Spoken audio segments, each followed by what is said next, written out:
har bir g'alaba u ko'rinadigan lahzadan ancha oldin boshlanadi. Uni faqat his qilish mumkin. Sizning mehnatingiz, Bizga qilayotgan e'tiboringiz, Bizni qo'llab-quvvatlashingiz. Bizga berayotgan mehringiz, Biz uni har kuni his qilamiz. shuning uchun biz buni bilamiz.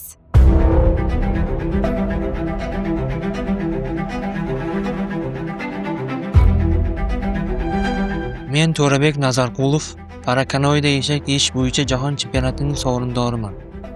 Suvda oldinga siljish uchun har bir eshakning zarbasi muhim.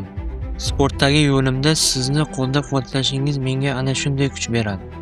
Menga sovg'a qilgan protezingiz shunchaki yordam emas edi. O'sha kundan boshlab o'zimga bo'lgan ishonchim yanada ortdi. Har safar mashg'ulotga chiqqanimda siz bildirgan ishonchni his qilaman. Shahnoza Shavkatovna, bu ishonchni yangi g'alabalar bilan oqlashga harakat qilaman.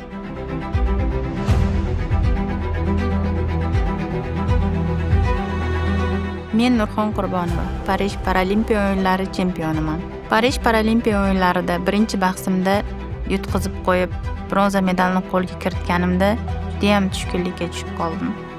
Shunda siz bilan ko'rishganimizda keyingi bahslaringizda Xudo xohlasa albatta oltin medalni qo'lga kiritasiz deb menga ishonch bildirdingiz.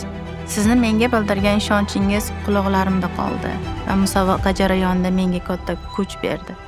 Rekord o'rnatib, Parij Paralimpiya o'yinlarini oltin medalni qo'lga kiritib, sizga bergan va'damning ustidan chiqdim. Shahnoza Shavkatovna, men bergan va'damning ustidan chiqqanimda siz mendan-da ko'proq xursand bo'lgandingiz. Bu lahzalarni hech qachon unutmayman.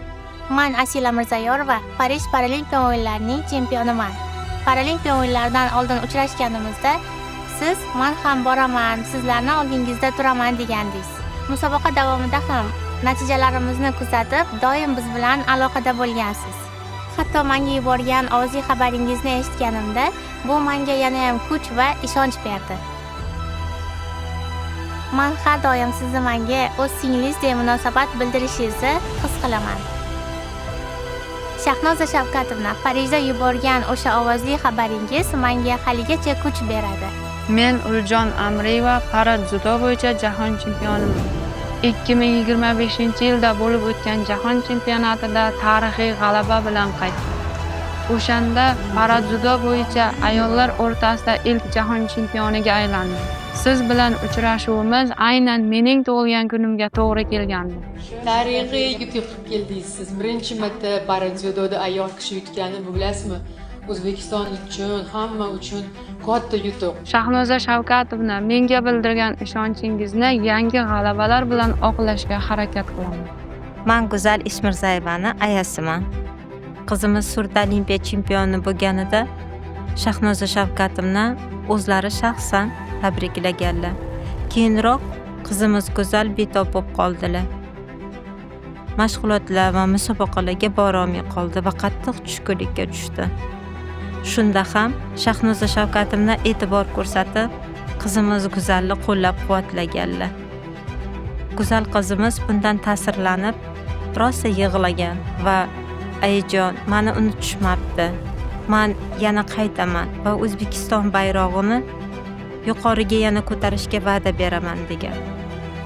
Hurmatli Shahnoza Shavkatovna, siz nafaqat qizimga yordam berdingiz, balki unga yashashga umid va ishonch paydo qildingiz. Buni biz bir umr unutmaymiz. men Ismoil Burxonovning oyisiman. Farzandida nogironligi bor har bir ona eng avvalo mehr va e'tiborni his qilishni istaydi.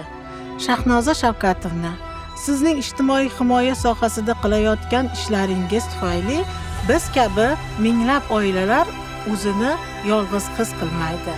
Biz bu mehrni va e'tiborni nafaqat ko'ramiz, balki har kun his qilamiz. Shahnoza Shavkatovna, siz berayotgan mehringizni nafaqat biz, balki minglab oilalar his qiladi. Biz buni bilamiz. Shahnoza Shavkatovna, sizda prezidentimizning bizga bo'lgan mehrlari, e'tiborlari va insonparvarlik fazilatlarini yaqqol his qilamiz. Sizni tavallud ayyomingiz bilan O'zbekiston Milliy Paralimpiya qo'mitasi oilasi, Adaptiv sport turlari sportchilari hamda ularning ota-onalari nomidan sizni tavallud ayyomingiz bilan chin dildan tabriklaymiz. tavallud ayyomingiz muborak bo'lsin.